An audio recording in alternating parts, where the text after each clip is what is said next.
Hey everyone, welcome back to Iraqi Dinar Hub. Today's topic is honestly one of the wildest things I come across lately, and it could totally change how dinar holders see their future. Picture this. You walk into a US bank ready to finally cash in your Iraqi dinars, expecting an easy exchange, and the teller just stares at you like you're speaking another language. Then you try again and again. At 10 different banks all saying no. Sounds crazy, right? But here's the shocker. Only 12 US banks are actually known to handle Iraqi dinar exchanges. That's 12 out of thousands.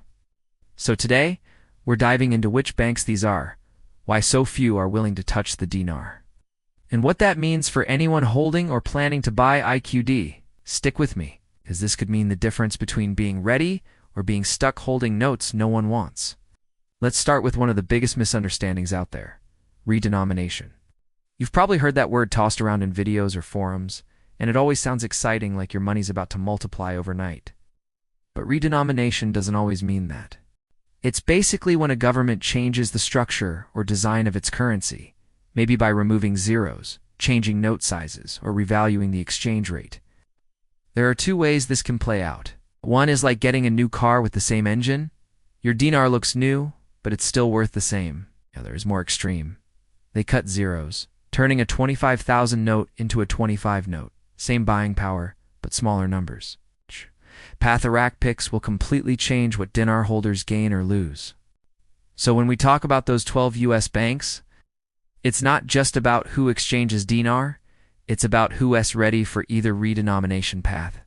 These aren't secret underground banks. They're regular institutions, big and small, that have the systems to check real Iraqi notes, handle the compliance paperwork, and follow anti-money laundering laws. Most banks avoid the dinar because it's low demand and high risk. It costs money to train staff, verify foreign notes, and stay compliant. These 12 banks decided to take that on. They're equipped to say, yes, we can handle Iraqi dinar, verify it, and send it through proper currency clearing channels. But don't expect these banks to be shouting it from the rooftops. You won't see "We accept Iraqi dinar" signs out front. Instead, it's something insiders and actual dinar holders have confirmed through experience. Many of these banks have strict rules. You might need to be an account holder, bring proof of purchase, or exchange a minimum amount. The reason so few banks do this is simple. It's expensive, time-consuming, and risky. They have to know exactly what authentic dinar looks like, source current exchange rates, and meet government regulations. For most banks, it's just not worth the hassle.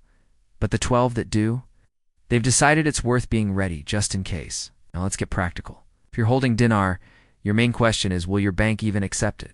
And among those 12 conditions vary. Some require documented proof that you bought the notes legally. Some only deal with current customers. Few won't process small exchanges. And almost all of them want advance notice so they can prep for the transaction. If you just show up unannounced, they'll likely turn you away. So owning dinar isn't enough, you've got to plan ahead. Then there's the redenomination angle again. If Iraq removes zeros, these banks will need to retrain staff, update systems, and recheck which notes are valid. That's a lot of logistics. But if they simply revalue same structure, higher value, the transition's easier, though still a process. The banks already handling dinar will likely be best positioned to manage it, but not all will move at the same speed. Some may update fast, others might lag. So knowing which banks near you are ready could make a big difference when the time comes. Let's break this down for the average holder or investor. Step 1. Verify.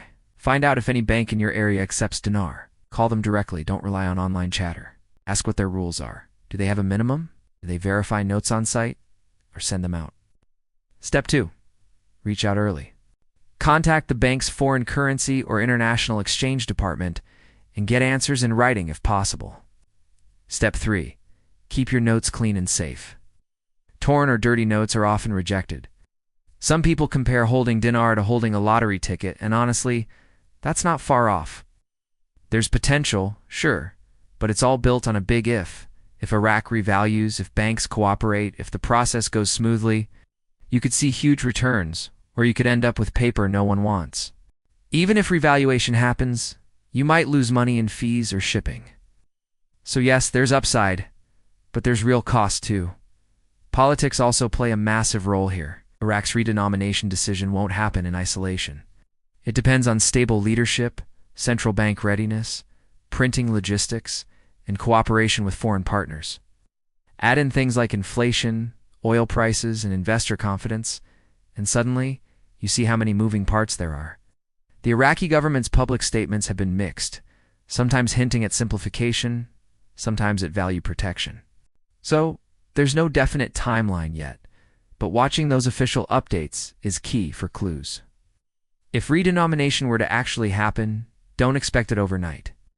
These kinds of changes take months, sometimes years. The government would need to design and print new notes, educate the public, train banks, and coordinate internationally.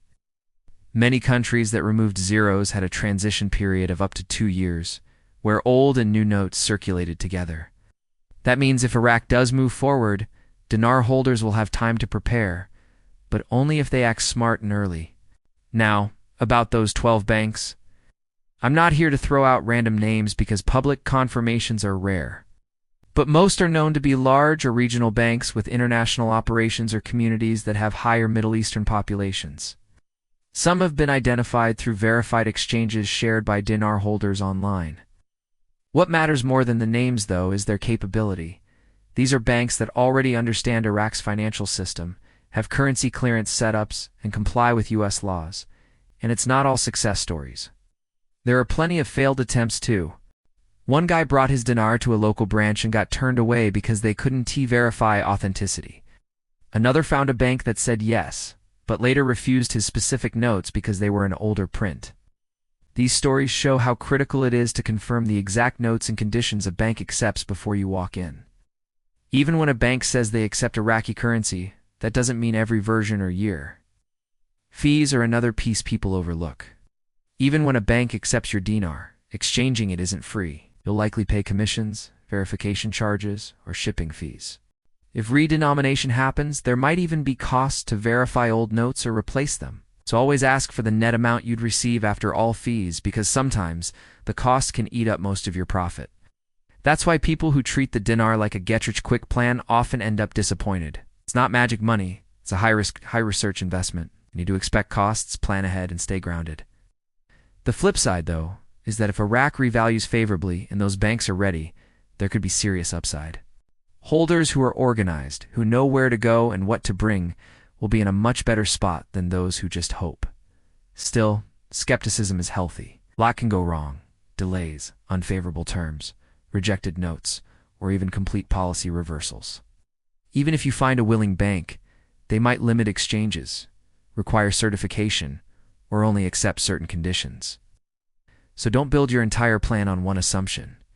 Here is what you can do right now if you hold dinar or plan to buy.